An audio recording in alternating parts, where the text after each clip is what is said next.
Guys সকলে ভালো আছেন, সুস্থ আছেন। আমিও ভালো আছি, সুস্থ আছি। আপনাদের দোয়া এবং ভালোবাসায় আমি আপনাদের মাঝে আসতে পারি, এটা আমি নিজেকে অনেক গর্বিত মনে করি। আপনাদের মাঝে এসে ভালো ভালো কথা বলতে পারি, যে দোয়া করবেন আপনাদের মাঝে যেন মানুষের বিরুদ্ধে, অন্যায়ের বিরুদ্ধে যেন কথা বলতে পারি, দোয়া করবেন। আমি সর্বপ্রথম একটা কথা বলতে চাই, বাংলাদেশের এজেন্সির মাধ্যমে যেই দালালগুলা ভিসা আনে, ডাইরেক্ট কোম্পানির ভিসা কই আয় না, দেখাইলো সাপ্লাইর মধ্যে তুমি আইসা কাজ করবা এসির ভিতরে, তুমি আইসা কাজ করবা কপি হাউসের। দালাল জাত হইলো খারাপ,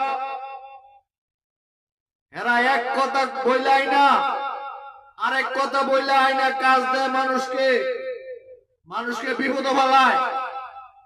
মানুষ অর্থ দিয়ে পরিশ্রম করে টাকা কামায়, এই টাকা ঋণ করে ধার করে এরপরে এই দালাল বলে দেয় ভালো একটা কাজের জন্য, ভালো একটা কাজ করব বিদেশে আইসা,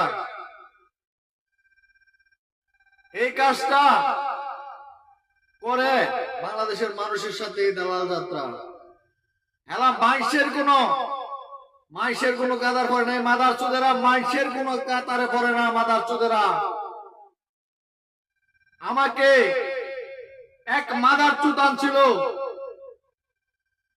আমার দলীয় লোক, আদম নাম বলবো না, আমার আব্বুর বন্ধু ছিল, আমার এনে কাজ দিতে পারে না ওই মাদার চুদে, দালাল মাদার চুদে। আমি এই বাংলাদেশে যতদিন পরে যাবো এটার খেসারত নিয়ে সারমু। আমি এমন দিন গেছে ওর কারণে আমি রাইতে ঘুমাইতে পারি নাই, রাস্তায় রয়েছি, রাস্তায় ঘুমাইছি আমি জেদ্দাতে। আর কি দুঃখের কথা আপনাদের সাথে বলবো, এমন হাজার হাজার মায়ের সন্তান এনে বিভিন্ন রাষ্ট্র